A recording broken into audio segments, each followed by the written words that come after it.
Enquanto isso, na discussão política, a gente vê também os impactos econômicos tomando cada vez mais forma, vendo série de notícias sobre as produções já sendo afetadas, as saídas que estão tendo que ser buscadas pelos brasileiros, pelos empresários do lado de cá, mas a gente já viu, inclusive estava vendo aqui agora uma notícia importante falando do setor da carne, um levantamento do governo federal mostrando que a exportação de carne brasileira para os Estados Unidos já vinha despencando, despencou 80% em 3 meses, isso se agravando depois da ameaça do tarifaço de Trump, inclusive com empresas americanas já acionando a justiça contra o aumento de tarifas, um pouco na linha do que a Mari trazia aqui para a gente, da importância do empresariado americano nessa discussão para ter alguma resposta ou não para o que a gente está vendo. As empresas americanas Johanna Alimentos e Johanna Bebidas entraram com ação judicial na última sexta-feira no Tribunal de Comércio Internacional dos Estados Unidos em Nova York, alegando que o tarifaço de 50% anunciado por Trump pode aumentar os custos anuais de importação da empresa em 68 milhões de dólares, cerca de 370 milhões de reais, e elevar o preço também do suco de laranja para o consumidor em até 25%. Nessa discussão da carne, especificamente aqui, a gente já vendo então uma queda dessa exportação, uma queda de 80% em 3 meses, isso porque em maio, depois de Trump impor o adicional de 10% sobre a carne brasileira, a venda já tinha caído quase pela metade. Aí, em junho, foram apenas 18 mil toneladas e nos primeiros 21 dias de julho, pouco mais de 9 mil toneladas, totalizando essa queda de 80% da exportação que a gente costumava ter em 3 meses. Um impacto que já vem sendo sentido, a gente vai até aproveitar para chamar o break aqui rapidamente para analisar essa questão da queda das exportações, inclusive os dribles que a gente está vendo de algumas empresas já para tentar chegar ao seu destino, cargas que já tinham ido, tentar chegar ao seu destino antes do dia 1º de agosto. A gente segue com essa análise no intervalo, mas corre lá para o YouTube que ela segue por lá. Queria te ouvir sobre isso aqui, Ronilson, o impacto econômico. Já tinha visto notícias hoje, inclusive, falando de importadores de carne também redirecionando cargas, fazendo ali manobras para que elas cheguem ao destino antes do 1º de agosto. Então, além de toda a incerteza política, essa incerteza de como que vai funcionar essa parte, né? E a carga que já foi. A gente viu questões grandes também envolvendo os pescados, mas esse dado aqui da exportação de carne é bem relevante, né? Esse era o maior receio, né? Desde o início de toda a questão com relação à tarifária, sobretudo a nossa logística de fazer a carne chegar no mercado americano. Elas estão no limbo, né? Elas já tinham saído, elas ainda não chegaram. O efeito do tarifaço pode pegar no meio do caminho.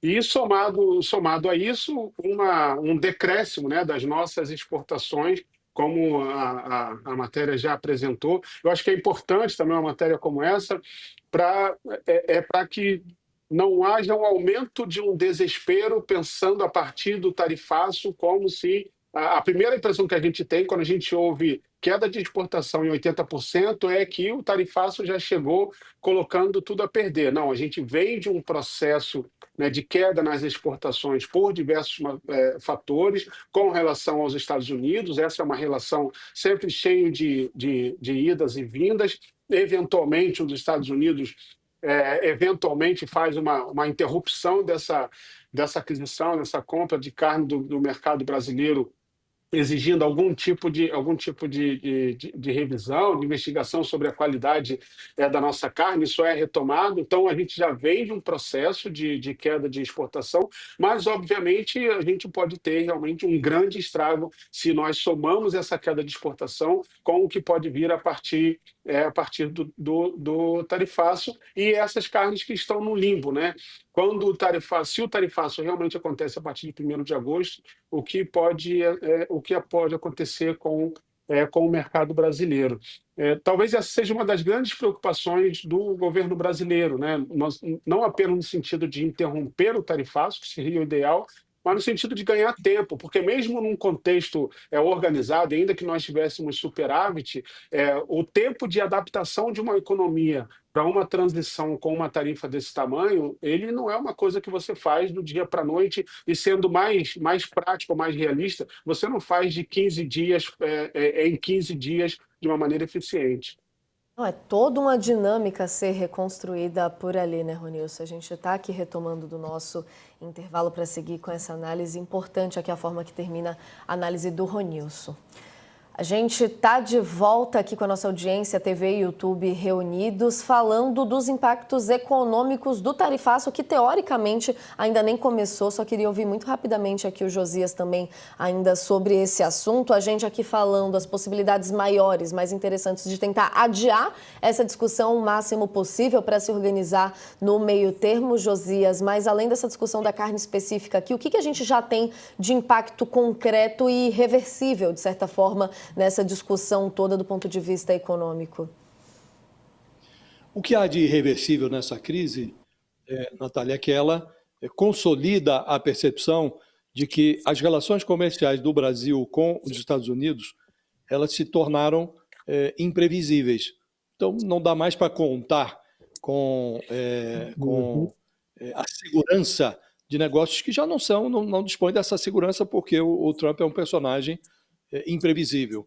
De resto, há dois aspectos que é preciso considerar. Primeiro, é uma ilusão imaginar que o prejuízo provocado por esse tarifaço de 50% só vai começar a partir de 1º de agosto. Estamos aí na contagem regressiva.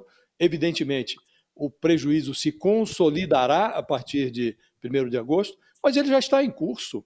Ele já começou em abril, quando o Trump colocou uma tarifa de 10%. E ele aumentou esse prejuízo agora com os 50%, porque negócios que estavam já consolidados ou em vias de consolidação foram cancelados ou foram postergados. Então, tivemos aí embarque de peixe cancelado, tivemos venda de suco no mercado futuro, que também foram canceladas, suco de laranja, café.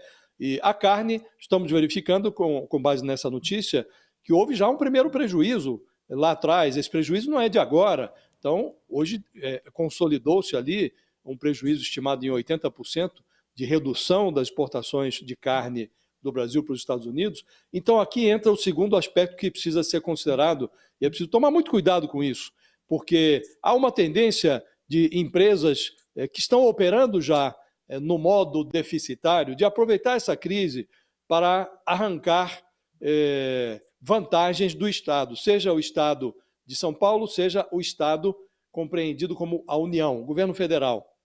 Então é preciso cuidar para que dinheiro público não seja injetado em negócio precário, né? E é preciso analisar também quais são as possibilidades de benefício para o consumidor interno. O Brasil precisa cuidar para abrir novas frentes de exportação, outros mercados que compensem esse decréscimo em relação ao comércio com os Estados Unidos, mas isso não se dá do dia para a noite, é coisa de médio prazo. E o que pode ser feito em termos de mercado interno? Quais desses produtos, carne, frutas, café, pode ser comercializado dentro do Brasil, em benefício do consumidor brasileiro? Por que não? Por que não analisar essa possibilidade também? Porque fica todo mundo falando, não, temos que prorrogar essa negociação com os Estados Unidos, postergar, mas ninguém fala sobre a possibilidade ou a hipótese de vender esses produtos no Brasil, contribuir para a redução da inflação no Brasil, ainda que os produtos sejam despejados no mercado brasileiro a preços menores. O lucro pode ser menor para a empresa, mas pelo menos não haverá prejuízo. Então é preciso analisar todas as frentes, todas as alternativas, Natália.